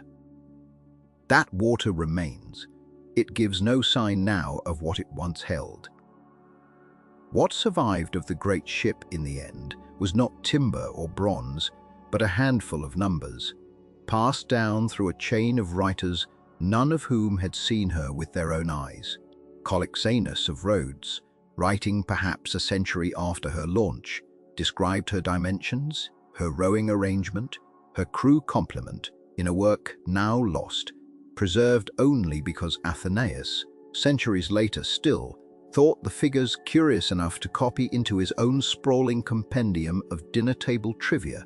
That is the whole of the documentary record, or nearly the whole of it. A length given in cubits, a breadth given in cubits, a number of oarsmen given as a round and staggering total, a crew of marines, a description of double bows and double stems, of a hull that seems, in the phrasing that has come down, to have been unlike any other ship afloat in her time or after it.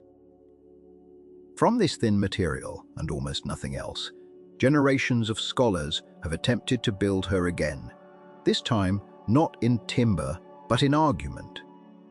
The work has gone on for the better part of 2 centuries now, carried out in the quiet, unglamorous way that most reconstruction of the ancient world actually happens, not through dramatic discovery, but through slow, patient argument, conducted in academic journals, conference papers, and the occasional book aimed at a wider audience.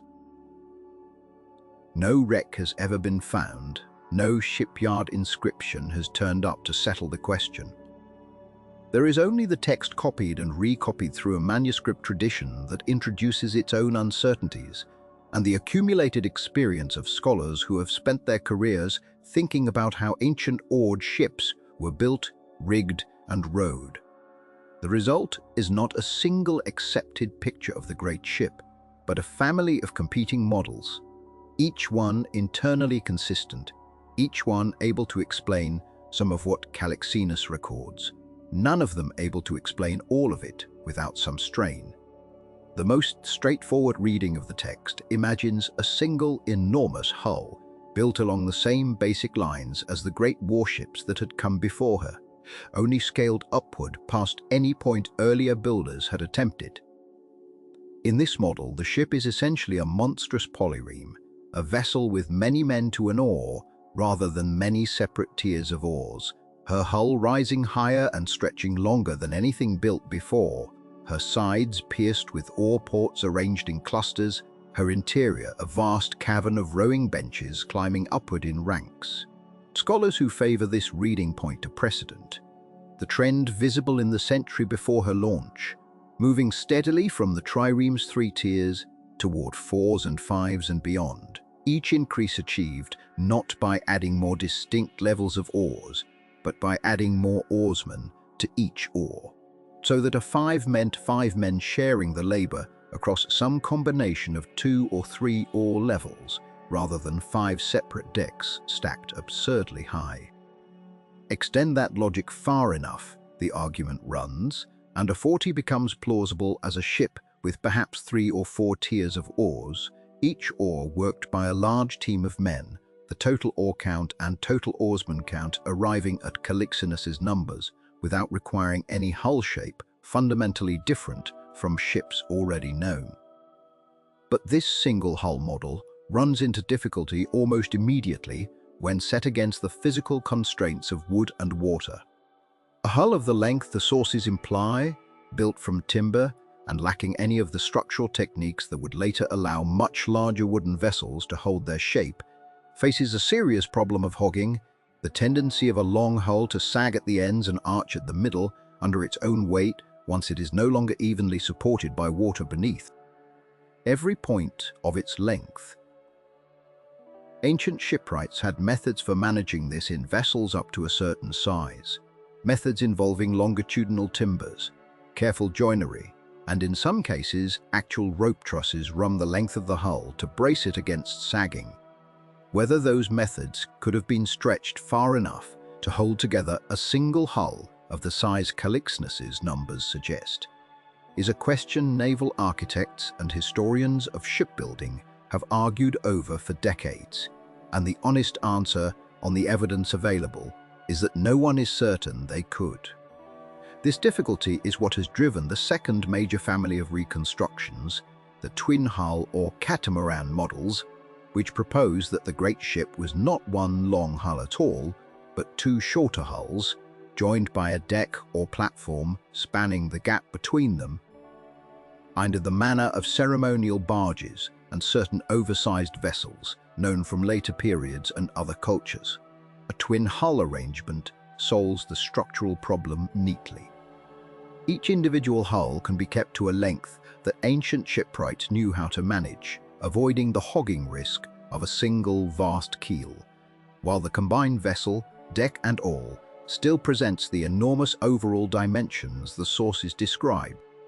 It also offers an elegant explanation for the double bows and double stems that Calixenus's account seems to describe, phrasing that has puzzled readers of the single-hull model, since a conventional ship has one bow and one stern, not two of each. A double-hulled vessel, by contrast, would have exactly that arrangement built into its basic form. Two prows facing forward, two sterns facing aft, one pair for each of the parallel hulls beneath the shared deck. Proponents of the catamaran reading, among them naval historians who have spent careers studying the mechanics of ancient rowing and hull construction, argue that this model also makes better sense of how such a vast number of oarsmen could actually have been organized and worked without collapsing into chaos. Splitting the crew and the oar banks across two separate hulls, they suggest would have made the coordination problem more manageable, even if still formidable, than trying to synchronize the same number of men within a single continuous hull of unprecedented length. Critics of this model, meanwhile, note that a twin-hulled vessel of the scale required would have presented its own severe difficulties. The stress on the connecting platform where it joined the two hulls, the handling characteristics of so wide and unwieldy a vessel in anything but the calmest water, and the absence of any clear precedent in the earlier Hellenistic tradition for oared warships built on this principle, as opposed to ceremonial barges, which served a very different purpose and were not expected to maneuver as a fighting ship might. Between these two poles sit a range of intermediate proposals, variations that attempt to take the strengths of each while avoiding their worst weaknesses. Some scholars have proposed a single hull reinforced by external bracing more extensive than anything otherwise attested, essentially arguing that Ptolemy's shipwrights solved the hogging problem through sheer application of material and ingenuity, whatever the cost, since cost was plainly not the limiting concern for this vessel. Others have suggested that the ship, whatever her exact hull configuration, was never intended to be rowed with anything like the vigor or endurance of a normal warship, and that her builders accepted structural compromises a genuine fighting vessel could never have tolerated, because she was never meant to fight. This last point connects the engineering debate directly back to the ship's function, and it is one of the few areas where the competing camps find some common ground. Whatever her hull looked like, she was almost certainly built past the point where naval effectiveness was the primary concern. No consensus has emerged from any of this, and it would be misleading to suggest one is close. The debate continues in the pages of academic journals devoted to ancient naval architecture, conducted by scholars building on the foundational work of earlier historians of Hellenistic shipbuilding, each new contribution testing Calixenus's numbers against slightly different assumptions about oar length, rowing geometry, and timber strength, and arriving at slightly different vessels as a result. What unites nearly all of the reconstructions, whatever their disagreements over hull form, is agreement that Calixenus's numbers, if they are accurate at all, describe something at or beyond the outer limit of what ancient wooden shipbuilding could achieve, a vessel built to occupy that limit deliberately, whatever shape she finally took to get there. The ghost of the ship survives in this unresolved argument, redrawn every few years in a new paper, floating in a dozen contradictory reconstructions at once, never quite settling into a single agreed form, because the one thing that could settle the question, a wreck, a keel, A fragment of hull has never been found and very likely never will be.